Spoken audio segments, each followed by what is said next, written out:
মক্কায় যখন প্রচার হয়ে গেল যে হযরত খাব্বাব রাদিয়াল্লাহু তাআলা আনহু ইসলাম গ্রহণ করেছেন,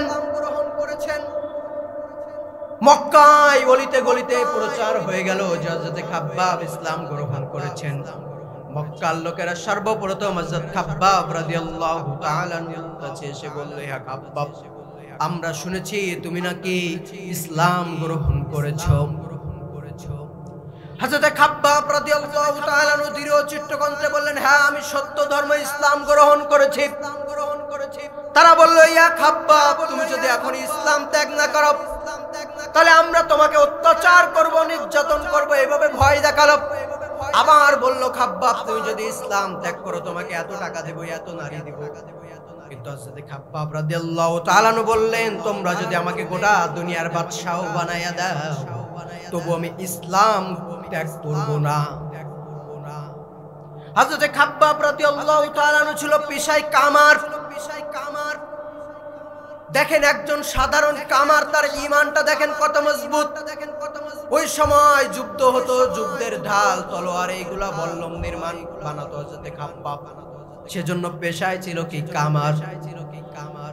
একজন কামারের ঈমান দেখেন। হযরত খাব্বাব রাদিয়াল্লাহু তাআলা আনহু যখন তাদের কাছে ইসলাম গ্রহণের ব্যাপারে নত হলেন না, তারা হযরত খাব্বাব রাদিয়াল্লাহু তাআলা আনহুকে ধরে বেঁধে ফেলল।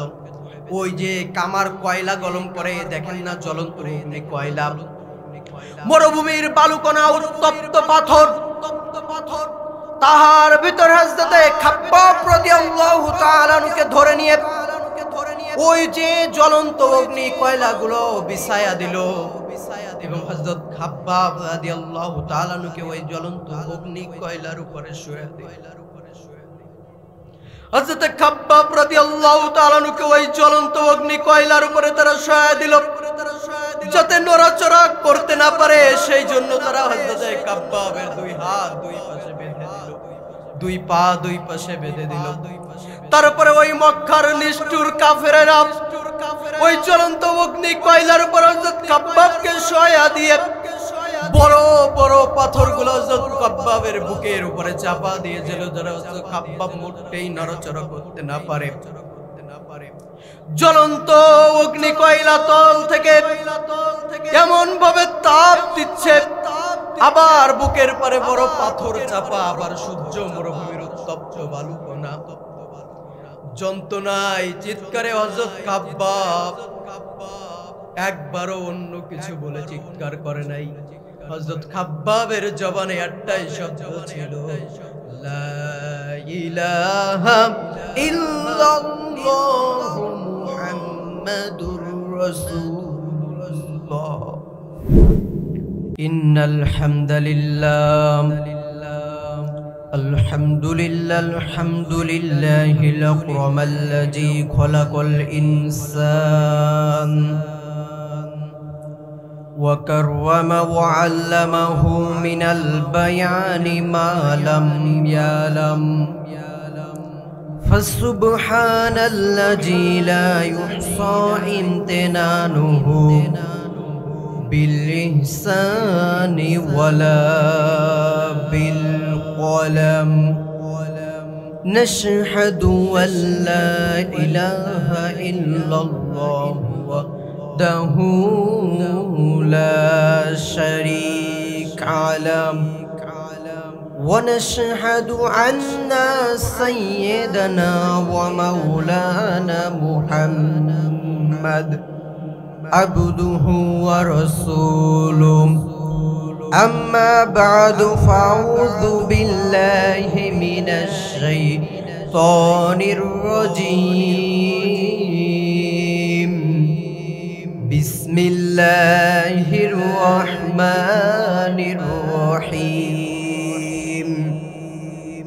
ولا تهنوا ولا تحزنوا وأنتم الأعلون إن كنتم مؤمنين وقال تعالى في شأن حبيبه إن الله وملائكته يصلون على النبي ইয়া আইয়ুহাল্লাযীনা আমানু সাল্লু আলাইহি ওয়া সাল্লিমু তাসলিমা আল্লাহুম্মা সাল্লি আলা মুহাম্মাদিন ওয়া আলা আলি মুহাম্মাদ কামা সাল্লাইতা আলা ইব্রাহিম ওয়া আলা আলি ইব্রাহিম ইন্নাকা হামিদুম মাজিদ আল্লাহুম্মা বারিক আলা মুহাম্মাদিন ওয়া আলা আলি মুহাম্মাদ আল্লাহুম্মা বারিক আলা মুহাম্মাদিন ওয়া আলা আলি মুহাম্মাদ কামা বারাকতা আলা ইব্রাহিম ওয়া আলা আলি ইব্রাহিম ইন্নাকা হামিদুম মাজিদ। সর্বপ্রথম আমরা শুকরিয়া আদায় করছি সেই মহান আল্লাহ পাক রব্বুল আলামিনের দরবারে, যে আল্লাহ পাক রব্বুল আলামিন আপনাকে এবং আমাকে দুনিয়ার সকল ফিতনা ফাসাদ বালা মুসিবত থেকে হিফাজত করে এই পবিত্র কুরআনের বাগানে, জান্নাতের বাগিয়ানে আল্লাহ পাকের রাসূল সাল্লাল্লাহু আলাইহি সাল্লাম বলেন, দুনিয়ার জমিনের সবচেয়ে বড় ইবাদতের একটা ইবাদত হচ্ছে কোরআনের আলোচনা করা। যেখানে কোরআনের আলোচনা হয় ওটা করা এবং শোনা, এটা হচ্ছে বড় একটা ইবাদত। আল্লাহ পাক রব্বুল আলামিন সেই মজলিসে আপনাকে আমাকে বসার তৌফিক দান করেছেন। এজন্য সেই মহান মনিবের দরবারে সবাই শুকরিয়া আদায় করছি আলহামদুলিল্লাহ। দুরূদ ও সালাম পাঠ করছি মানবতার মুক্তির দূত, আফতাবুন নবুওয়া, খাতামান নবীন, সাইয়্যিদুল মুরসালিন, শাফিউল মুজনাবিনের শানে, সেই সর্বকালের সর্বশ্রেষ্ঠ মহামানবের শানে, আল্লাহ তাআলার প্রিয় হাবিবের শানে সকলে পড়ছি সাল্লাল্লাহু আলাইহি ওয়াসাল্লাম। আল্লাহ পাক রব্বুল আলামিন আপনাকে আমাকে মুসলমানের ঘরে জন্ম প্রদান করেছেন। এজন্য আমরা প্রকৃত মুসলমান কিন্তু হতে পারি নাই। আমাদের ভিতরে যতক্ষণ না পর্যন্ত আমাদের ঈমানটাকে মজবুত হচ্ছে, যতক্ষণ না আমাদের ভিতরে ঈমান থাকবে, সেটাই হচ্ছে ঈমান হচ্ছে একজন মুসলমানের মূল পরিচয়। একজন মুসলমানের মূল হাতিয়ারে হচ্ছে ঈমান। ঈমান হচ্ছে আমাদের সবচেয়ে মূল্যবান এবং মূল হাতিয়ার। কিন্তু আমরা নিজেদের অজান্তে আমরা নিজেদেরকে মুসলমান বলে দাবি করি, কিন্তু ঈমান কার কখন চলে যায় আমরা নিজেরাও জানি না, টেরও পাই না। ঈমান নামক এই মহামূল্যবান সম্পদ যার ভিতরে নাই, সে নিজেকে মুসলমান বলে দাবি করলেও সে মুসলমান হতে পারে না। এজন্য করে আমাদের ভিতরে সেই ঈমানটাকে মজবুত করতে হবে। যদি ঈমানটাকে মজবুত না করতে পারি, যতই আমল করি কাজে লাগবে। আমাদের ঈমানটাকে যদি মজবুত করতে পারি, তাহলেই আমরা প্রকৃত ঈমানদার হতে পারবো। রাসূলের ভাষায় আখলিস দীনাকা ইয়াকফিকাল আমালুল কলিল, রাসূল আমার বলেন তোমার ঈমানকে খাঁটি করো। তোমার ঈমান যদি খাঁটি হয়ে যায়, অল্প আমলই তোমার নাজাতের জন্য যথেষ্ট হয়ে যাবে। এজন্য আগে আমাদের ঈমানটাকে খাঁটি করতে হবে, ঈমানটাকে মজবুত করতে হবে। যদি ঈমান না থাকে তাহলে যতই নামাজ পড়েন, যতই আমল করেন কোনো লাভ আছে? আজকে যদি মুসলমানের ঈমানটাকে মজবুত না করতে পারি, তাহলে আমরা প্রকৃত মুসলমান হতে পারবো না। এজন্য আমাদের ঈমানটাকে মজবুত করতে হবে। আমাদের ঈমানটাকে কেমন করে মজবুত করতে হবে দেখতে হবে। সাহাবাদের ঈমান কেমন ছিল দেখতে হবে। আল্লাহ পাক রব্বুল আলামিনের উপর পূর্ণ বিশ্বাস স্থাপন করতে হবে। আল্লাহ পাক রব্বুল আলামিন দুনিয়ার জমিনে আমাদেরকে যত আদেশ দিয়েছেন সমস্ত আদেশকে মানতে হবে, যত নিষেধ করেছেন তত নিষেধকে আমাদেরকে মেনে চলতে হবে। তাহলেই আমরা কেবল প্রকৃত ঈমানদার হতে পারব। এজন্য করে আমাদের ঈমানকে সাহাবায়ে কেরামের মতো মজবুত করতে হবে। যদি আমাদের ঈমানকে আমরা মজবুত করতে পারি, আবু জেহেলের গোষ্ঠীরা যতই আমাদেরকে দমাতে চাক, তারা কখনো ইসলামকে, ঈমানদারকে দমাতে পারবে না। এজন্য মুসলমান ভাইরা আমার, আল্লাহ পাক রব্বুল আলামিন ঈমান নামক যে মহামূল্যবান সম্পদ আমাদেরকে দান করেছেন, এই মহামূল্যবান ঈমান নামক বস্তুকে হিফাজত করে ঈমানের সহিত আমরা মৃত্যুবরণ করতে সবাই চাই কি চাই না? এজন্য আসুন জেনে নেই, যদি আল্লাহ পাক রব্বুল আলামিনের উপর আপনার পূর্ণ ঈমান থাকে, তাহলে যার আল্লাহর উপর ঈমান আছে সে আল্লাহর আদেশ এবং নিষেধকে অমান্য করতে পারে। আল্লাহ পাক রব্বুল আলামিন আপনাকে এবং আমাকে গুরুত্বপূর্ণ একটা সম্পদ, ঈমান নামক মহামূল্যবান সম্পদ আল্লাহ পাক রব্বুল আলামিন আপনাকে আমাকে দান করেছেন। এখন আমরা যদি নিজেদেরকে পরবর্তীত ঈমানদার দাবি করতে চাই, এক নম্বরে আমাদেরকে হেফাজত থাকতে হবে শিরিক থেকে। যেমন শিরিকি এবং কুফরি আমাদের সমাজের রোদ্দে রোদ্দে প্রবেশ করেছে, আমাদের সমাজের রোদ্দে রোদ্দে শিরিক এবং কুফরি প্রবেশ করেছে। নিজের অজান্তে কখন আমরা শিরিকের ভিতরে লিপ্ত হয়ে যাই, কখন কুফরের ভিতরে লিপ্ত হয়ে যাই, আমরা নিজেরাও জানি না। এজন্য শিরিক আমাদের রোদ্দে রোদ্দে প্রবেশ করেছে। কথায় কথায় আমরা শিরিক করি, গানে গানে আমরা শিরিক করি, আমরা চলাফেরায় শিরিক করি, কিন্তু আমরা নিজের অজান্তে কখনো শিরিকের ভিতরে কুফরের ভিতরে লিপ্ত হয়ে যাচ্ছে, আমরা নিজেরাও জানি না। এজন্য হযরত লুকমান হাকিম তার সন্তানকে ডাক দিয়ে বলেছিল, লা বুনাইয়া, হে আমার সন্তান, লা তুশরিক বিল্লাহ, ইন্নাশ শিরকা লা যুলুমুন আযীম। হে আমার সন্তান, কখনো আল্লাহ পাক রব্বুল আলামিনের সাথে শিরিক করো না। নিশ্চয় শুনে রাখো, শিরিক সবচেয়ে বড় জুলুম। লুকমান হাকিমের এই 10টা উপদেশ তার সন্তানকে প্রদান করেছিলেন আল্লাহ পাক রব্বুল আলামিন। লুকমান হাকিমের এই 10টা উপদেশকে এতটাই পছন্দ করেছেন, আল্লাহ পাক রব্বুল আলামিন লুকমান হাকিমের এই 10টা উপদেশকে নিয়ে কুরআনুল কারীমের ভিতরে একটা সূরা নাজিল করে দিলেন, যার নাম সূরাতুল লুকমান। ঠিক কিনা? আর এই সূরার প্রথমে লুকমান হাকিম তার সন্তানকে যে 10টা উপদেশ প্রদান করেছিলেন, এক নম্বরে তার সন্তানকে লুকমান হাকিম বলেছিল, লা তুশরিকুনা বিল্লাহ, ইন্নাশ শিরকা লা যুলুমুন আযীম। হে আমার সন্তান, কখনো আল্লাহ পাক রব্বুল আলামিনের সাথে শিরিক করো না, নিশ্চয় শিরিক সবচেয়ে বড় জুলুম। এখন আপনি বান্দা হয়ে যদি আল্লাহ পাক রব্বুল আলামিনের সাথে শিরিক করেন, তাহলে আপনি অবশ্যই আপনার ঈমান থাকবে না এবং আপনি জুলুম করছেন কার উপর? আপনার রবের উপর। এখন বলেন, আপনার স্ত্রী যদি বলে আপনাকে যে আমার স্বামী, আপনাকে আমি পছন্দ করি, আপনাকে আমি ভালোবাসি, আপনার সাথেও আমি থাকতে চাই, কিন্তু পাশের বাড়ির ওই আব্দুল কুদ্দুসকে আমার খুব পছন্দ হয়, আমি আপনাকেও ভালোবাসি, তার সাথেও থাকতে চাই, আপনি কি মেনে নেবেন? নাকি স্ত্রীকে পিটাইয়া ঘাড় ধাক্কা দিয়ে ঘর থেকে বের করে দিবেন?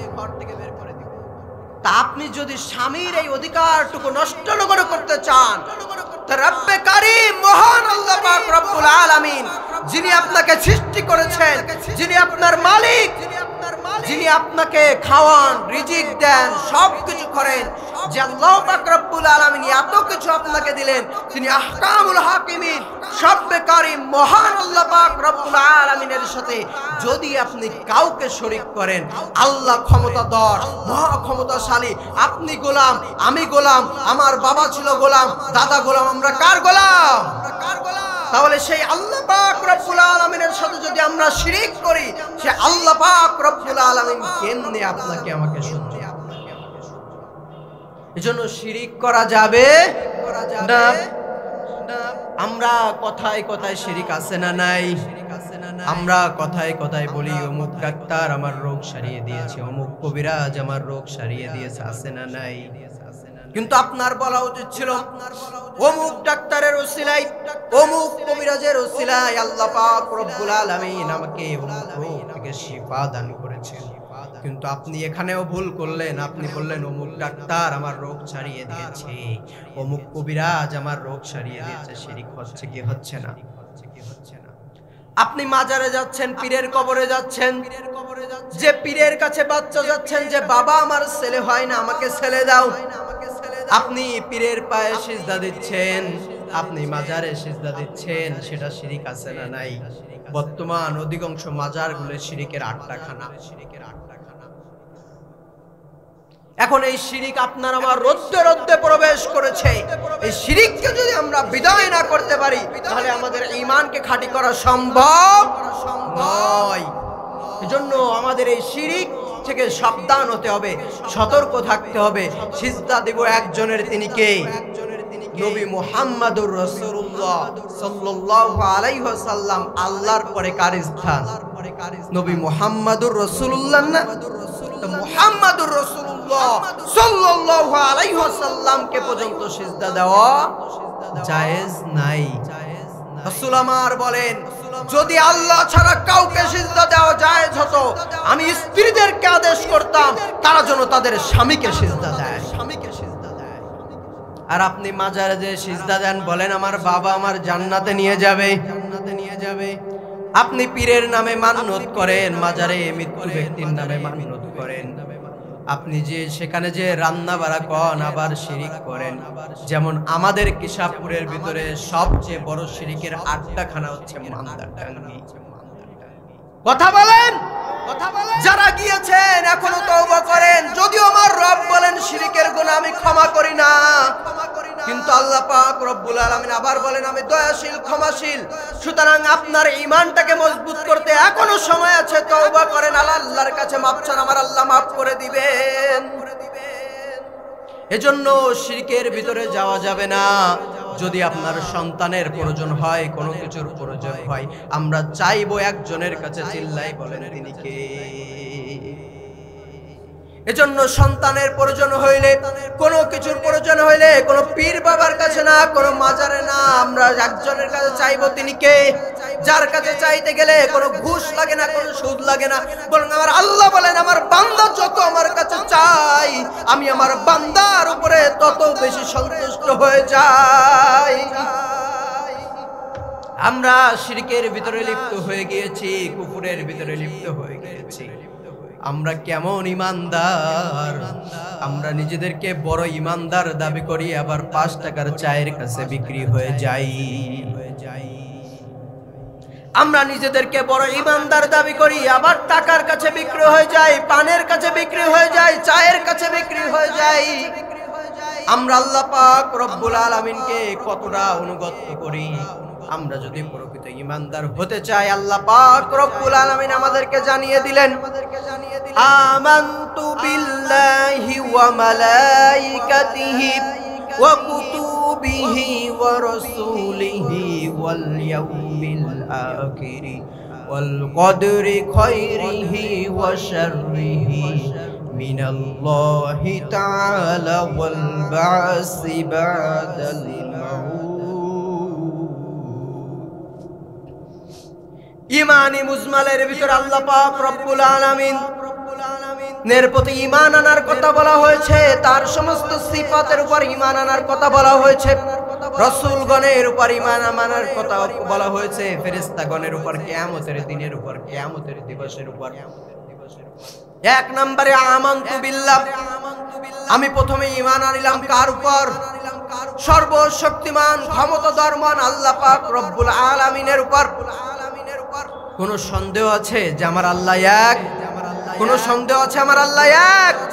আমার আল্লাহর কোন শরীক নাই। আমরা সব কিছু চাইবো একজনের কাছে, তিনি কে? সকল ক্ষমতার মালিক একজন, তিনি কে? আল্লাহ পাক রব্বুল আলামিনের প্রতি ঈমান আনতে হবে।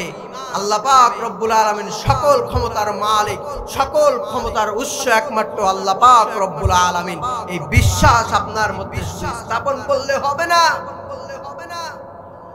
আপনি যখন বললেন আমানতু বিল্লাহ, আমি সর্বপ্রথম ঈমান আনিলাম আসমান জমিনের পালনকর্তা মহান আল্লাহ পাক রব্বুল আলামিনের উপর, এই কথা শুধু বলে দিলেন তারপরে হয়ে গেল না, বরং এই কথা যখন আপনি বললেন আল্লাহ পাক রব্বুল আলামিন যত আদেশ এবং নিষেধ করেছেন সব কিছু যখন আপনি মেনে নিবেন এবং সেই অনুযায়ী আমল করলেন, তখনই আপনার এই ঈমানটা পরিপূর্ণ হবে।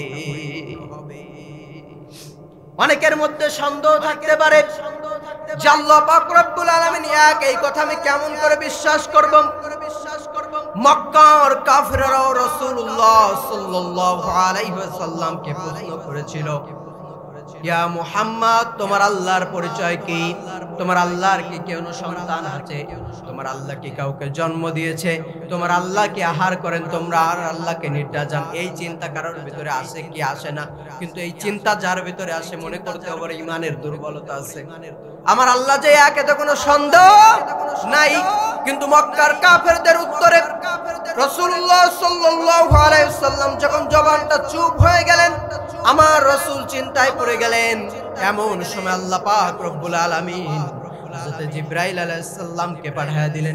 হযরত জিবরাইল আলাইহিস সালাম এসে বললেন, ইয়া রাসূলুল্লাহ, আপনি এই সূরাটা নেন এবং সূরাটা কাফেরদের মুখের উপর ছুঁড়ে মেরে দেন।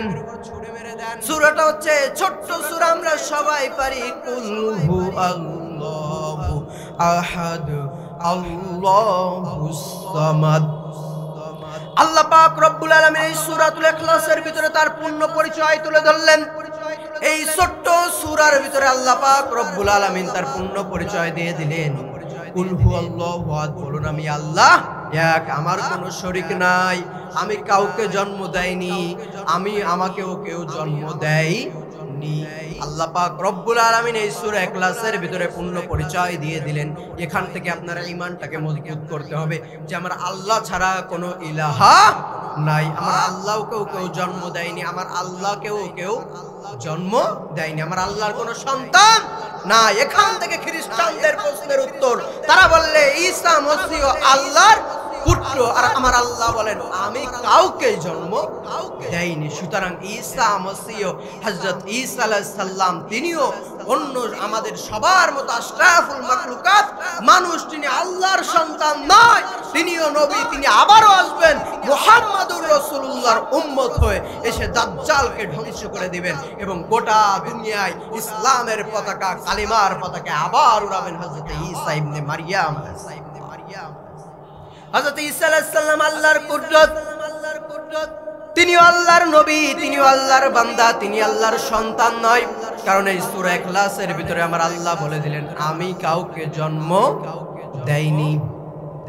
আপনাকে পরিপূর্ণ বিশ্বাস স্থাপন করতে হবে আমানতু বিল্লাহি, এক আল্লাহর উপর, এক আল্লাহর উপর যখন আপনি পরিপূর্ণ ঈমান আনবেন তখন পরিপূর্ণ ঈমানদার। তারপরে আল্লাহ পাক রব্বুল আলামিনের উপর ঈমান আনার পর আপনাকে ঈমান আনতে হবে মালায়েকা ফেরেশতাগণের উপর।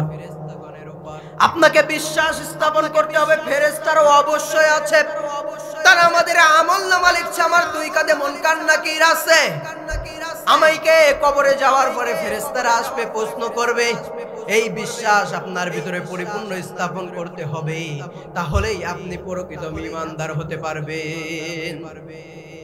3 নম্বরে আমানতু বিল্লাহি ওয়া মালাইকাতিহি ওয়া কুতুবিহি, আল্লাহ পাক রব্বুল আলামিনের সমস্ত কিতাব সমূহের উপর আপনার ঈমান আনতে হবে। আপনাকে ঈমান আনতে হবে তাওরাতের উপর, জবুরের উপর, ইনজিলের উপর। আপনাকে ঈমান আনতে হবে 120 খানা সহিফার উপর। আপনাকে ঈমান আনতে হবে সবচেয়ে বেশি পবিত্র কুরআনুল কারীমের উপর।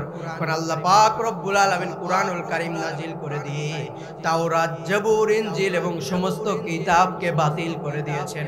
একমাত্র আল্লাহর পরিপূর্ণ গ্রন্থ যেটা আমাদের মাঝে আছে সেটা হচ্ছে আল কোরআন। ঠিক কিনা? ঠিক কিনা? এখন আপনি ঈমান আনলেন, হ্যাঁ আমি মেনে নিলাম কোরআন আল্লাহ তাআলার কিতাব। শুধু মেনে নিলেই হবে না, এই কুরআনুল কারীমের উপর আপনার শুধু ঈমান আনলেই হবে না, ঈমানটা এমন ভাবে আনতে হবে এই কুরআনুল কারীম একটা পরিপূর্ণ জীবন বিধান। আপনার রান্নাঘর থেকে শুরু করে রাষ্ট্রভবন পর্যন্ত কিভাবে চলবে সেটাই কোরআনে আছে না নাই? আপনি খাবেন কিভাবে, হাঁটবেন কিভাবে, কথা বলবেন কিভাবে সেটাই কোরআনে আছে না নাই? আপনার স্ত্রীর সাথে কেমন ব্যবহার করবেন সেটাই কোরআনে আছে না নাই? আপনার সন্তানের সাথে কেমন ব্যবহার করবেন কোরআনে আছে না নাই? আপনার আত্মীয় স্বজন, পাড়া প্রতিবেশীর সাথে কেমন ভাবে চলবেন সেটাই কোরআনে আছে না নাই? আপনার পা চালাবেন কিভাবে, আপনার হাত চালাবেন কিভাবে, আপনি কিভাবে চলবেন সবই কোরআনে আছে না নাই? সুতরাং এই কোরআন অনুযায়ী আপনাকে জীবন এবং আদর্শ অনুসরণ করতে হবে, অনুগত্য করতে হবে, আল্লাহর অনুসরণ করতে হবে রাসূলুল্লাহ। এবং জীবন আদর্শ গ্রহণ করতে হবে পবিত্র কোরআন থেকে। এই কোরআন থেকে, কোরআন এমন একটা কিতাব, রান্নাঘর থেকে শুরু করে রাষ্ট্রভবন পর্যন্ত কিভাবে চলবে সেটাই কোরআনে আছে না নাই? সুতরাং এই কোরআন একটা সংবিধান। এই কোরআন কি? একটা সংবিধান। এখন আপনার কি সন্দেহ আছে যে কোরআন অনুযায়ী আমি চলবো না? কোরআনের ভিতর ভুল আছে? কোরআনকে মানতে কারোর কোনো অসুবিধা আছে? কোরআনের ভিতর কি কোনো ভুল আছে? কোরআনের ভিতর কোনো সন্দেহ আছে? সন্দেহ নাই, কারণ আল্লাহ পাক রব্বুল আলামিন এই কোরআনের ভিতরে কোনো ভুল তো দূরে থাক, সন্দেহের অবকাশ রাখেন নাই। আল্লাহ পাক রব্বুল আলামিন বলে দিলেন, যালিকাল কিতাবু লা রাইবা ফীহি হুদাল লিল মুত্তাকিন। আল্লাহ পাক রব্বুল আলামিন বলে দিলেন, এই কোরআন এমন একটা কিতাব, এই কোরআন এমন একটা গ্রন্থ যার ভিতরে কোনো ভুল তো দূরে থাক, কোনো সন্দেহ পর্যন্ত নাই। আর এই কোরআনের জিম্মাদার, হিফাজতকারী একমাত্র আমি আল্লাহ। কিয়ামত পর্যন্ত এই কোরআনের ভিতরে কোনো ভুল তো দূরে থাক, সন্দেহের অবকাশ নাই, কারণ এই কোরআনের জিম্মাদার একমাত্র আমি আল্লাহ পাক রব্বুল আলামিন। তারা ইনজিলের ভিতরে বিকৃত করেছে, ইনজিল বাইবেলের ভিতরে, তাওরাতের ভিতরে, প্রত্যেকটা কিতাবের ভিতরে বিকৃত করেছে, কিন্তু কোরআনের ভিতরে কোনো ভুল নাই, সন্দেহ পর্যন্ত নাই। যিনি বলে দিয়েছেন তিনি কে? এজন্য যুগে যুগে যারা কোরআনের ভুল ধরতে এসেছে তারাই ভুল প্রমাণিত হয়েছে। তেমনি একজন মানুষ ছিল doctor Morris Bucaille. Doctor Morris Bucaille কোরআনের ভুল ধরার জন্য চেষ্টা করেছিল। ডক্টর মরিস বুকাইলি একবার সৌদি আরবের এক কনফারেন্সে উপস্থিত ছিল। সেই জায়গায় সৌদি আরবের কিরান মুফতি, প্রধান মুফতি বলেছিল, জালিকাল কিতাবু লা রাইবা ফীহি হুদাল লিল মুত্তাকিন। আল্লাহ পাক রব্বুল আলামিন বলেন, এই কোরআনের ভিতরে কোনো ভুল তো দূরে থাক, সন্দেহ পর্যন্ত নাই। ডক্টর মরিস বুকাইলি এই কথা শুনে চিন্তায় পড়ে গেলেন। আমি গীতা পড়েছি, বাইবেল পড়েছি, ইনজিল পড়েছি, তাওরাত পড়েছি, জবুর পড়েছি, যত গ্রন্থ আছে সব পড়েছি, কিন্তু প্রত্যেকটা কিতাবের ভিতরে আমি ভুল পেয়েছি, সন্দেহ পেয়েছি। কিন্তু কিভাবে বলে যে কোরআনের ভিতরে কোনো ভুল তো দূরে থাক, সন্দেহ পর্যন্ত নাই? ডক্টর মরিস বুকাইলি অবাক হয়ে গেল। ডক্টর মরিস বুকাইলি চিন্তা করলো, কে বলেছে কোরআনের ভুল নাই? কোরআনের ভুল আমি ধরবো। ডক্টর মরিস বুকাইলি ছিল উচ্চ শিক্ষিত, ডক্টরেট ধারী, শুধু আরবি পারতেন না বলে কোরআন পড়তে পারতেন না। সেজন্য ডক্টর মরিস বুকাইলি কোরআনের ভুল ধরার জন্য আরবি ভাষা শিখলেন, কোরআন পরিপূর্ণ পড়া শিখলেন। তারপর ডক্টর মরিস বুকাইলি এক এক করে কোরআনের ভুল ধরার জন্য সূরা ফাতিহা থেকে কোরআনের ভুল ধরার জন্য শুরু করলেন। সূরা ফাতিহা থেকে সূরা নাস পর্যন্ত কোরআনের ভুল ধরতে যে ডক্টর মরিস বুকাইলি দেখলেন যে কোরআনের ভিতরে কোনো ভুল তো দূরে থাক, আসলেই কোরআনের ভিতরে কোনো সন্দেহ নাই, আমি ডক্টর মরিস বুকাইলি ভুল। ডক্টর মরিস বুকাইলি যখন নিজের ভুলটা বুঝতে পারলেন, সঙ্গে সঙ্গে ডক্টর মরিস বুকাইলি কোরআনটাকে বুকে জড়িয়ে নিয়ে কালিমা পড়ে মুসলমান হয়ে গেলেন। বলবেন না সুবহানাল্লাহ? সুতরাং যুগে যুগে যারাই কোরআনের ভুল ধরতে এসেছে তারাই ভুল প্রমাণিত হয়েছে। সুতরাং আমাদের কোনো সন্দেহ আছে যে কোরআনে ভুল আছে? সন্দেহ আছে? কারণ আল্লাহ নিজেই তো বলে দিয়েছেন কোরআনের ভিতরে কোনো ভুল তো দূরে থাক, সন্দেহ পর্যন্ত নাই। এরপরে আমরা পরিপূর্ণ বিশ্বাস স্থাপন করলাম কোরআনের উপর, কোরআন অনুযায়ী চলবো, তার মানে আপনার ঈমানটা খাঁটি হয়ে যাবে। এক নম্বরে আল্লাহর উপর ঈমান আনলাম, আল্লাহর আদেশ নিষেধ মেনে নিলাম। দুই নম্বরে মালাইকাত ফেরেশতাগণের উপর ঈমান আনলাম, ফেরেশতা আছে এটা বিশ্বাস করলাম। তিন নম্বরে কোরআনের উপর ঈমান আনলাম এবং কোরআন অনুযায়ী আদর্শ জীবন যাপন করলাম, আপনার ঈমান পরিপূর্ণ। এরপরে চার নম্বরে ওয়া রাসূলিহি, আপনাকে ঈমান আনতে হবে সমস্ত নবী এবং রাসূলগণের উপর। চার নম্বরে আপনাকে বলা হচ্ছে রাসূলগণের উপর ঈমান আনব। আপনাকে ঈমান আনতে হবে আমাদের আদি পিতা আদম আলাইহিস সালাম থেকে শুরু করে শেষ নবী হযরতে মুহাম্মাদুর রাসূলুল্লাহ সাল্লাল্লাহু আলাইহি সাল্লাম পর্যন্ত যত নবী এবং রাসূল এসেছে সবার উপর ঈমান আনতে হবে এবং শেষ ঈমান আনতে হবে, একদম খাঁটি ঈমান আনতে হবে আমাদের নবী বিশ্ব নবী মুহাম্মাদুর রাসূলুল্লাহর উপর। আপনি বিশ্বাস করলেন হযরত আদম এসেছে, হযরত হাওয়া এসেছে, হযরত ইদ্রিস এসেছে, হযরত মূসা এসেছে, হযরত ঈসা এসেছে, হযরত মুহাম্মদুর রাসূলুল্লাহ সাল্লাল্লাহু আলাইহি সাল্লাম আমার নবী, এই বিশ্বাস করলেন, তাহলে কি ঈমান পরিপূর্ণ হয়ে গেল? না, না, বরং আপনাকে মুহাম্মদুর রাসূলুল্লাহর আদর্শ অনুসরণ করতে হবে। মুহাম্মদুর রাসূলুল্লাহর আদর্শ অনুসরণ করতে আমাদের কোনো সমস্যা আছে? রাসূলের সিরাত এবং সুরাত দুইটাই আমাদের গ্রহণ করতে হবে, ঠিক কিনা? একটা হচ্ছে রাসূলের সিরাত আর একটা হচ্ছে রাসূলের সুরাত, দুইটাই আমাদেরকে গ্রহণ করতে হবে। কিন্তু সুরাত গ্রহণ করা অনেক সহজ, সিরাত গ্রহণ করা অনেক কঠিন। সেজন্য দেখবেন আমাদের দেশে রাষ্ট্রীয়ভাবে মিলাদুন নবীকে প্রতিষ্ঠা করা হয়েছে, কিন্তু সিরাতুন নবীকে প্রতিষ্ঠা করা হয় নাই। কারণ কাফের বেদিনের গোষ্ঠীরা জানে যদি বাংলার জমিনে মুসলমানদের ভিতরে মুহাম্মদুর রাসূলুল্লাহর আদর্শ সিরাত ঢুকে যায় তাহলে ওই মুসলমানদেরকে আর পরাস্ত করা সম্ভব নয়। এজন্য তাদের ভিতরে মুহাম্মদুর রাসূলুল্লাহর আদর্শ সিরাত ঢুকতে দেওয়া যাবে না, কারণ সর্বকালের সর্বশ্রেষ্ঠ আদর্শ হচ্ছে মুহাম্মদুর রাসূলুল্লাহর আদর্শ। চিল্লায় বলেন ঠিক কিনা? এজন্য আল্লাহ পাক রব্বুল আলামিন আদর্শের ব্যাপারে আল্লাহ পাক রব্বুল আলামিন বলেন, লাকাদ কানা লাকুম ফি রাসূলিল্লাহি উসওয়াতুল হাসানাহ, নিশ্চয় মুহাম্মদুর রাসূলুল্লাহ সাল্লাল্লাহু আলাইহি সাল্লামের মধ্যেই রয়েছে সুন্দরতম আদর্শ, উত্তম আদর্শ। এখন আপনি কি সেই নবীর আদর্শ গ্রহণ করবেন না? সেই রাসূল যেভাবে চলেছেন সেইভাবে চলবে যারা, রাসূলের সাথে কাল কিয়ামতের ময়দানে রাসূলের সঙ্গী হবে তারা, ঠিক কিনা? এজন্য আমাদের রাসূলের আদর্শ এই বুকে স্থাপন করতে হবে। মুহাম্মদুর রাসূলুল্লাহর প্রতি শুধু ঈমান আনলাম যে মুহাম্মদুর রাসূলুল্লাহ আল্লাহ তাআলার রাসূল, আল্লাহ তাআলার নবী, এই ঈমান আনলাম, শুধু এই বিশ্বাস করলাম তাহলে হয়ে যাবে? মানে এই বিশ্বাস যার অন্তরে থাকবে তার অন্তরে তো মুহাম্মদুর রাসূলুল্লাহর আদর্শও থাকবে। কথা বলেন ঠিক কিনা? এজন্য ওই যারা বলে ওটা হচ্ছে মুখে মুখে আমি বড় ইমানদার কিন্তু নামাজ পড়ি না এক ওয়াক্ত, নাম হচ্ছে ঈমান আলী, চা খাই বিড়ি টানে, আবার কয় আমার ঈমানের কোনো ঘাটতি নাই। মুহাম্মদুর রাসূলুল্লাহর প্রতি আপনাকে পরিপূর্ণ বিশ্বাস স্থাপন করার সাথে সাথে মুহাম্মদুর রাসূলুল্লাহর আদর্শ আপনাকে অনুসরণ করতে হবে। সর্বকালের সর্বশ্রেষ্ঠ উত্তম আদর্শের আইডল হচ্ছে মুহাম্মদুর রাসূলুল্লাহ। কিন্তু আমাদের বর্তমান সমাজ এমন হয়ে গিয়েছে আমরা সেই সর্বশ্রেষ্ঠ আদর্শ মুহাম্মদুর রাসূলুল্লাহর আদর্শ বাদ দিয়ে দিয়েছি। যে রাসূল আমার, যে রাসূলের দয়া, যে রাসূলের আদর্শ দেখে কাফের মুশরিকেরা পর্যন্ত দলে দলে ইসলাম গ্রহণ করেছে, ইসলামের ছায়াতলে আশ্রয় নিয়েছে, সেই মুহাম্মদুর রাসূলুল্লাহর আদর্শকে আমরা ছেড়ে দিয়েছি। আমরা মুহাম্মদুর রাসূলুল্লাহর আদর্শ অনুযায়ী জীবন যাপন করি না, আবার নিজেকে মুসলমান অনুযায়ী দাবি করি।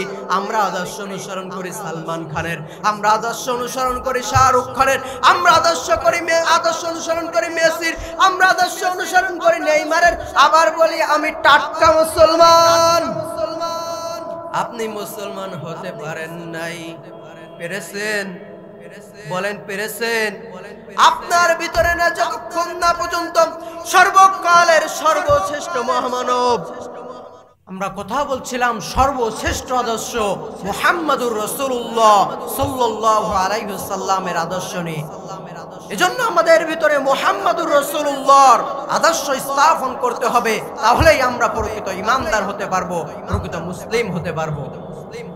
যদি আমাদের ভিতরে আবারও মুহাম্মদুর রাসূলুল্লাহর আদর্শ আমরা স্থাপন করতে পারি, আমাদের দ্বারা হবে না কোনো অন্যায়, হবে না কোনো অত্যাচার। আমাদের ভিতরে যদি মুহাম্মদুর রাসূলুল্লাহ সাল্লাল্লাহু আলাইহি ওয়াসাল্লামের আদর্শ আবার চলে আসে, আমরা আবারও ইসলামের সেই সোনালী যুগটা ফিরে পেতে পারবো।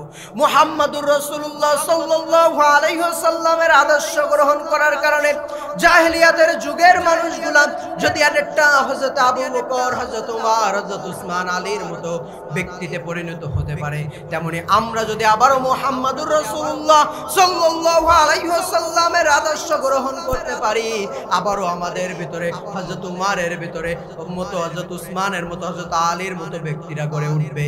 কারণ আল্লাহ পাক রব্বুল আলামিন বলেছেন নবী দিব না, কিন্তু আল্লাহ পাক রব্বুল আলামিন তো বলেননি আমি আর হযরত উমরের মতো লোক দিব না, হযরত উসমানের মতো লোক দিবে না। প্রভু তুমি বলেছো রাসূল দিবে না, বলনি দেবে না ওমর, বলনি দেবে না হামজাতারি, খালিদ বিজয়ী সমর। আল্লাহ পাক রব্বুল আলামিন বলেছে রাসূল দিব না, নবী দিব না, কিন্তু আল্লাহ পাক রব্বুল আলামিন তো বলেছেন উমর উসমান দেব না। এই কথা তো আল্লাহ পাক রব্বুল আলামিন কখনো বলেন নাই। তেমনি আবারও যদি আমরা মুহাম্মদুর রাসূলুল্লাহর আদর্শ আমাদের মুসলমানদের ভিতরে ফিরে আনতে পারি, আমাদের ভিতরে যদি রাসূলুল্লাহ সাল্লাল্লাহু আলাইহি ওয়াসাল্লামের সিরাতকে স্থাপন করতে পারি, আমাদের সমাজে আর কেউ অন্যের হক মেরে খাবে না, আমাদের সমাজে কেউ অন্যের জমির আইল খেলবে না, আমাদের সমাজে কেউ সুদ খাবে না। মুহাম্মদুর রাসূলুল্লাহ এমন আদর্শ ছিলেন, তার হাত দ্বারা পায়ের দ্বারা তো কাজ কর্মর দূরে থাক, আমার রাসূলের কথার দ্বারা ও জীবনে কোনো মানুষকে আঘাত দেন নাই। সেই নবীর আদর্শ আমরা গ্রহণ করতে পারবো তো ইনশাআল্লাহ, তাহলেই আপনি প্রকৃত ঈমানদার হতে পারবেন। সংক্ষিপ্ত করে বলছি, যত সময় কম। এরপরে বলা হয়েছে তোমরা ঈমান আনো কিয়ামতের দিনের উপর, তোমরা ঈমান আনো ভালো মন্দ তাকদীরের উপর, তোমরা ঈমান আনো পুনরায় জীবিত হওয়ার উপর। এজন্য আমাদেরকে তাকদীরের উপর ঈমান আনতে হবে, যে আমাদের ভালো মন্দ যত কিছু হোক না কেন আল্লাহ পাক রব্বুল আলামিন যে তাকদীর আমাদের দিয়েছে এর উপর ঈমান আনতে হবে। এরপরে আমাদেরকে ঈমান আনতে হবে কিয়ামতের দিনের উপর, যে কিয়ামত অবশ্যই হবে, সেদিন বিচার হবে, হাসর নাসর হবে, সেদিন জান্নাত এবং জাহান্নাম নির্ধারণ করা হবে। এই বিশ্বাস স্থাপন করতে হবে এবং আমাদেরকে ঈমান আনতে হবে যে হ্যাঁ আমরা মারা যাচ্ছি, এটাই আমাদের মৃত্যু নয়, আমরা কবরে যাওয়ার পরে আবার আমাদেরকে পুনরায় জীবিত করা হবে এবং বিচারের সম্মুখীন করা হবে। এই 7টা জিনিসের উপর পরিপূর্ণ ঈমান আনতে হবে, আমল করতে হবে, তাহলেই আপনি প্রকৃত ঈমানদার হতে পারবেন। এজন্য আমাদের ঈমানটা বানাতে হবে সাহাবায়ে কেরামের মতো। সাহাবায়ে কেরাম অর্থের কাছে ঈমান বিক্রি করে নাই, টাকার কাছে ঈমান বিক্রি করে নাই, নির্যাতনের কাছে ঈমান বিক্রি করে নাই। এজন্য আমাদের আদর্শ অনুসরণ করতে হবে সাহাবায়ে কেরামদেরকে। হযরত বিলালের দিকে তাকাতে হবে, কত নির্যাতন কত অত্যাচার করা হয়েছে কিন্তু ঈমান বিক্রি করে নাই। হযরত খুবাইবের দিকে তাকাতে হবে, কত নির্যাতন কত অত্যাচার করা হয়েছে কিন্তু ঈমান বিক্রি করে নাই। হযরত সুমাইয়া, হযরত আম্মার ইবনে ইয়াসিরের দিকে তাকাতে হবে, তাদেরকে নির্যাতন করা হয়েছে, প্রয়োজনে শহীদ করে ফেলা হয়েছে কিন্তু তারা ঈমান বিক্রি করে নাই। তাকাতে হবে আব্দুল্লাহ ইবনে হুযায়ফার দিকে। হযরত আব্দুল্লাহ ইবনে হুযায়ফাকে রোম সাম্রাজ্যের অর্ধেক সম্রাটের প্রতিশ্রুতি দেওয়া হয়েছিল। সেই সময়ের সবচেয়ে শক্তিশালী সাম্রাজ্য রোম সাম্রাজ্যের সম্রাট হওয়ার লোভে আব্দুল্লাহ ইবনে হুযায়ফা রোম সম্রাটের সুন্দরী মেয়েকে বিবাহ করে নাই। সুন্দরী মেয়ে দিয়ে, সুন্দরী নারী দিয়ে সাহাবায়ে কেরামদের কাছ থেকে ঈমান নেওয়া যায় না। এবং কি আমাদের নবী, বিশ্ব নবী মুহাম্মদুর রাসূলুল্লাহ সাল্লাল্লাহু আলাইহি সাল্লামকে বলা হয়েছিল, ইয়া মুহাম্মদ তুমি যদি ইসলামের দাওয়াত দেওয়া ছেড়ে দাও, তুমি যদি কোরআন প্রচার করা ছেড়ে দাও, তোমাকে আমরা মক্কার সব থেকে সুন্দরী নারী দিব, মক্কার সব থেকে বড় নেতা বানাবো, তোমাকে সব থেকে ক্ষমতা দিব, তোমাকে সবচেয়ে ধনী বানাবো, তোমাকে আমরা সবাই নেতা হিসাবে মানবো, তুমি শুধু ইসলাম প্রচার করা ছেড়ে দাও। রাসূল আমার কি বলেছিলেন, তোমরা যদি আমার এক হাতে চন্দ্র আর এক হাতে সূর্য এনে দাও, আমি ইসলাম প্রচার থেকে বিন্দু মাত্র পিছু হব না। সেজন্য সাহাবায়ে কেরামদেরকে নির্যাতন করা হয়েছে, অনেক সাহাবায়ে কেরাম নির্যাতনের শিকার হয়েছে কিন্তু ঈমান বিক্রি করে নাই। যেমনই একজন সাহাবা ছিল রাসূলের সাহাবী হযরত খাব্বাব রাদিয়াল্লাহু তাআলা আনহু। সবার নাম বলার সময় নাই, একজন সাহাবার ঈমানের ব্যাপারে সংক্ষিপ্ত কিছু কথা বলবো। মক্কায় যখন প্রচার হয়ে গেল যে হযরত খাব্বাব রাদিয়াল্লাহু তাআলা আনহু ইসলাম গ্রহণ করেছেন, মক্কায় গলিতে গলিতে প্রচার হয়ে গেল যে হযরত খাব্বাব ইসলাম গ্রহণ করেছেন। মক্কার লোকেরা সর্বপ্রথম হযরত খাব্বাব রাদিয়াল্লাহু তাআলা আনহুর কাছে এসে বলল, হে খাব্বাব, আমরা শুনেছি তুমি নাকি ইসলাম গ্রহণ করেছো। হযরত খাব্বাব রাদিয়াল্লাহু তাআলা আনহু দৃঢ় চিত্তকণ্ঠে বললেন, হ্যাঁ আমি সত্য ধর্ম ইসলাম গ্রহণ করেছি। তারা বলল, ইয়া খাব্বাব, তুমি যদি এখন ইসলাম ত্যাগ না করো তাহলে আমরা তোমাকে অত্যাচার করব, নির্যাতন করব, এভাবে ভয় দেখালো। আবার বলল, খাব্বাব তুমি যদি ইসলাম ত্যাগ করো তোমাকে এত টাকা দেব, এত নারী দেব। কিন্তু হযরত খাব্বাব রাদিয়াল্লাহু তাআলা আনহু বললেন, তোমরা যদি আমাকে গোটা দুনিয়ার বাদশাহ বানায়া দাও তবু আমি ইসলাম ত্যাগ করব না। হযরত খাব্বাব রাদিয়াল্লাহু তাআলা আনহু ছিল পেশায় কামার। দেখেন একজন সাধারণ কামার, তার ঈমানটা দেখেন কত মজবুত। ওই সময় যুদ্ধ হতো, যুদ্ধের ঢাল তলোয়ার এইগুলা বল্লম নির্মাণ বানাতো হযরত খাব্বাব। সেজন্য পেশায় ছিল কি কামার। একজন কামারের ঈমান দেখেন। হযরত খাব্বাব রাদিয়াল্লাহু তাআলা আনহু যখন তাদের কাছে ইসলাম গ্রহণের ব্যাপারে নত হলেন না, তারা হযরত খাব্বাব রাদিয়াল্লাহু তাআলা আনহুকে ধরে বেঁধে ফেলল। ওই যে কামার কয়লা গরম করে দেখেন না, জ্বলন্ত অগ্নি কয়লা, মরুভূমির বালুকণা, উত্তপ্ত পাথর, তাহার ভিতর হযরত খাব্বাব রাদিয়াল্লাহু তাআলা আনহুকে ধরে নিয়ে ওই যে জ্বলন্ত অগ্নি কয়লাগুলো বিছায়া দিল এবং হযরত খাব্বাব রাদিয়াল্লাহু তাআলা আনহুকে ওই জ্বলন্ত অগ্নি কয়লার উপরে শুয়ে দিল। হযরত খাব্বাব রাদিয়াল্লাহু তাআলা আনহুকে ওই জ্বলন্ত অগ্নি কয়লার উপরে তারা শুয়ে দিল যাতে নড়াচড়া করতে না পারে। সেই জন্য তারা হযরত খাব্বাবের দুই হাত দুই পাশে বেঁধে দিল, দুই পা দুই পাশে বেঁধে দিল। তারপরে ওই মক্কার নিষ্ঠুর কাফেরেরা ওই জ্বলন্ত অগ্নি কয়লার উপর হযরত খাব্বাবকে শোয়া দিয়ে বড় বড় পাথরগুলো হযরত খাব্বাবের বুকের উপরে চাপা দিয়েছিল, যারা হযরত খাব্বাব মোটেই নড়াচড়া করতে না পারে। জ্বলন্ত অগ্নি কয়লা তল থেকে এমন ভাবে তাপ দিচ্ছে, আবার বুকের পারে বড় পাথর চাপা, আবার সূর্য মরুভূমির উত্তপ্ত বালুকণা। যন্ত্রণায় চিৎকারে হযরত খাব্বাব একবারও অন্য কিছু বলে চিৎকার করে নাই। হযরত খাব্বাবের জবানে একটাই শব্দ ছিল, লা ইলাহা ইল্লাল্লাহু মুহাম্মাদুর রাসূলুল্লাহ। জ্বলন্ত অগ্নি কয়লাগুলো হযরত খাব্বাবের চামড়া পুড়ে গেল, চর্বি গুলো রক্ত দিয়ে গলে গলে ওই জ্বলন্ত অগ্নি কয়লাগুলো যখন নিভে গেল, বেঁচে গেল, তখন তারা ওই জ্বলন্ত অগ্নি কয়লা তাও কাফেরদের একটু দয়া হয় না। তারা বলে, ও খাব্বাব ইসলাম ছাড়বে কিনা বল, না হলে এভাবে নির্যাতন চলতেই থাকবে, এইভাবে নির্যাতন চলতেই থাকবে। কাফের বেদিনের গোষ্ঠীরা এভাবে খাব্বাব রাদিয়াল্লাহু তাআলা আনহুকে এবার উঠাইয়া ওই জ্বলন্ত অগ্নি কয়লাগুলো আবার যখন খাব্বাবের রক্তে যখন ওই জ্বলন্ত অগ্নি কয়লাগুলো বেজে গেল, ওই কাফেরদের মনে দয়া হয় না। কাফেরের গোষ্ঠীরা ওই জ্বলন্ত অগ্নি কয়লাগুলো আবার আগুনে তাপ দিয়ে ওইভাবে খাব্বাব রাদিয়াল্লাহু তাআলা আনহুকে আবার ওর উপরে শোয়া দিছে, এমন ভাবে নির্যাতন করেছে, এত অর্থের লোভ ধরিয়েছে, তবু হযরত খাব্বাব তাদের কাছে মাথা নত করে নাই, নিজের ঈমানটাকে বিক্রি করে নাই। খলিফাতুল মুসলিমিন হযরত উমর ফারুক রাদিয়াল্লাহু তাআলা আনহুর খিলাফতকালে হযরত উমর ফারুক রাদিয়াল্লাহু তাআলা আনহুর সামনে একদিন খাব্বাব রাদিয়াল্লাহু তাআলা আনহুর পিঠটা খুলেছিলেন। হযরত উমর ফারুক ডাক দিয়ে বললেন, হে ভাই খাব্বাব, তোমার কি কোনো রোগ হয়েছে নাকি? রোগ হয়েছিল নাকি? খাব্বাব তখন হযরত উমরের সামনে এই ঘটনাগুলো বলেছিল, কারণ হযরত খাব্বাবের পিঠে এত বড় বড় গর্ত ছিল। হযরত খাব্বাবের পিঠে এত বড় বড় গর্ত ছিল, সৌদি আরবের যে লম্বা লম্বা বড় বড় খেজুরগুলা, হযরত খাব্বাবের নাতিপুতিরা ওই খেজুরগুলা খাব্বাবের গর্তের মধ্যে দিয়ে খেলা করত। হযরত উমর ফারুক ডাক দিয়ে বললেন, ভাই খাব্বাব, আমি উমরের ত্যাগ তুমি খাব্বাবের ত্যাগের কাছে কিছুই না। ইসলামের জন্য তুমি যে ত্যাগ করেছো, ঈমানের জন্য তুমি যে ত্যাগ করেছো, আমি উমরের ত্যাগ ও তোমার ত্যাগের কাছে কিছুই না।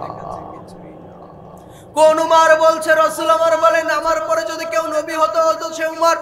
সেই উমর বলছে ও খাব্বাব ইমানের জন্য ইসলামের জন্য তুমি যে ত্যাগ কষ্ট সহ্য করেছো ওই ত্যাগ কষ্ট আমি উমরের কাছে কিছুই না। বুঝতে পারছেন সাহাবাদের ঈমান কেমন ছিল? ঠিক আমরা মুসলমানরা যদি আবার সাহাবাদের মতো সেই ঈমান আমাদের মাঝে স্থাপন করতে পারি, সাহাবাদের মতো সেই ঈমান যদি আমাদের মাঝে আবার চলে আসে, আমরা মুসলমানরা লাঞ্ছিত হব না, আর অপমানিত হব না। গোটা পৃথিবীতে আজকে মুসলমানরা নির্যাতিত, আজকে অবহেলিত। যে মুসলমানরা এক সময় গোটা পৃথিবী শাসন করত, বর্তমান পরাশক্তি আমেরিকা এখান থেকে জানলো অবাক হবেন মাত্র 150 বছর আগে উসমানী সাম্রাজ্যের ক্যাপ্টেন নৌবাহিনীর প্রধান গাজী উসমান পাশা এই আমেরিকাকে মাত্র 150 বছর আগে পরাস্ত করেছিল, এবং এই গাজী উসমান পাশা আমেরিকাকে রাষ্ট্রীয় কর দিতে বাধ্য করেছিল। এই আমেরিকা মুসলমানদেরকে কর দিয়ে তাদের রাষ্ট্র টিকে রেখেছে। এই ব্রিটিশ তারা, এই ইংল্যান্ড তারা মুসলমানদেরকে কর দিয়ে টিকেছিল। এই ফ্রান্স মুসলমানরা শাসন করেছে, রাশিয়া মুসলমানরা শাসন করেছে। সর্বশেষ উসমানী খিলাফত, বর্তমান 48টি স্বাধীন রাষ্ট্র উসমানী খিলাফতের অন্তর্ভুক্ত ছিল। শেষ খলিফা সুলতান দ্বিতীয় আব্দুল হামিদের মাধ্যমে মুসলমানরা পরাজিত হওয়ার পরে মুসলমানরা চারিদিকে নির্যাতিত, অবহেলিত। এর একটাই কারণ ঈমানের দুর্বলতা। রাজা গাই অফ লুজিয়ান, জেরুজালেম বাইজেন্টাইন রাজা সুলতান সালাউদ্দিন আইয়ুবের সাথে যুদ্ধের পরে বলেছিল, সুলতান সালাউদ্দিন আমার লাখ লাখ সৈন্য অস্ত্র সজ্জিত, তোমার মাত্র 12,000 সেনাবাহিনী, তাও কারোর অস্ত্রও নাই, কিভাবে আমার এত বড় সেনাবাহিনী পরাজিত হলো তুমি কি জানো? সালাউদ্দিন তোমার মুসলমান সেনারা যতই সংখ্যায় অল্প হোক না কেন, তাদের যখন তাদের ঈমানের তাকবীর, নারায়ে তাকবীর, আল্লাহু আকবারের স্লোগান দিয়েছিল, আমার লাখ সেনা থাকতে পারে, তাদের অন্তর ওই সময়ই অর্ধেক তারা মারা গিয়েছিল। এজন্য আমাদের ঈমানটাকে আবার তেমন মজবুত করতে হবে। যদি আমরা মুসলমানরা আল্লাহ তাআলার রুজুকে আঁকড়ে ধরে একতাবদ্ধ হয়ে তেমন ঈমানের অধিকারী হতে পারি, বাংলার এই মাথা দিয়ে যদি আমরা তাকবীর দিতে পারি, বাংলার ওই মাথা দিয়ে প্রত্যেকটা নাস্তিক, মুরতাদ, কাফের, বেদিন পালিয়ে যেতে বাধ্য হবে ইনশাআল্লাহ। জিন্দা তাকবীর, নারায়ে তাকবীর। বীর মুসলমান ফরওয়াল কুরআন, ফিরে আনো সেই হারানো সম্মান। বীর মুসলমান ফরওয়াল কুরআন, ফিরে আনো সেই হারানো সম্মান। নারায়ে তাকবীর, নারায়ে তাকবীর। মুসলমানের তাকবীর আরো জোরে হবে। মুসলমানের ঈমানের যদি ঈমানটাকে মজবুত করতে পারি ইনশাআল্লাহ, ওয়ালা তাহিনু ওয়ালা তাহজানু ওয়া আনতুমুল আলাউনা ইন কুনতুম মুমিনিন। আমরা যদি প্রকৃত মুমিন হতে পারি, আমরা কখনো দুর্বল হবেন না, কখনো আপনি দুর্বল হবেন না। ইনশাআল্লাহ আপনি অবশ্যই বিজয় লাভ করবেন, কারণ আপনার বিজয়ের প্রতিশ্রুতি যিনি দিয়েছেন তিনি কে? আমাদের কেউ নাই, কিন্তু একজন আছেন, তিনি কে? এজন্য সেই আল্লাহর উপর পরিপূর্ণ বিশ্বাস আমরা ঈমানটা স্থাপন করব তো ইনশাআল্লাহ। আজকে স্বাধীনতার পরেও আজকে তাসলিমা নাসরিনের মতো কুখ্যাত নাস্তিকের জন্য চ্যাংড়া উপদেষ্টা মাহফুজ আলম তাওহীদি জনতাকে অবজ্ঞা করেছে, তাওহীদি জনতাকে কটাক্ষ করেছে। উপদেষ্টা মাহফুজ আলমকে বলতে চাই, তাওহীদি জনতাকে কটাক্ষ করো না। বাংলায় কোটি কোটি মুসলমান তাওহীদি জনতা, সুতরাং তোমার ওই উপদেষ্টার চেয়ার থাকবে না, থাকবে না, থাকবে না। আজকে ডক্টর ইউনূসও নির্দা জানায় যে তসলিমা নাসরিনের কেন বাধা প্রদান করা হলো। আফসোস, আজকে মুসলমানদের রক্তের উপর ক্ষমতায় বসেছো, আলেম উলামা মুসলমান তাওহীদি জনতার রক্তের উপর ক্ষমতায় বসেছো, আর এখন তাওহীদি জনতাকে চোখ রাঙ্গানি দেখাও। তোমার ওই চোখ বাংলা তাওহীদি জনতা উপড়ে ফেলবে। সবাই রাজি আছেন তো ইনশাআল্লাহ? নারায়ে তাকবীর। ওই চ্যাংড়া উপদেষ্টা মাহফুজ আলমকে বলতে চাই, ক্ষমা চাও, ক্ষমা চাও। নাস্তিক তাসলিমা নাসরিনের জন্য যে কাজ, যে কথাগুলো তুমি তাওহীদি জনতাকে কটাক্ষ করেছো, সেটা খুব ভুল করেছো। ক্ষমা না চাও, নাহলে বাংলার তাওহীদি জনতা তোমাকে ক্ষমা করবে না। সবাই নিজের ঈমানটাকে মজবুত করতে রাজি আছেন তো ইনশাআল্লাহ? আল্লাহ পাক রব্বুল আলামিন আমাদের সকলকে ইসলাম অনুযায়ী, কুরআন অনুযায়ী চলার তৌফিক দান করে দিন। আমিন। ওয়া আখিরু দাওয়ানা আলহামদুলিল্লাহি রাব্বিল আলামিন। আসসালামু আলাইকুম ওয়া রাহমাতুল্লাহি ওয়া বারাকাতুহু।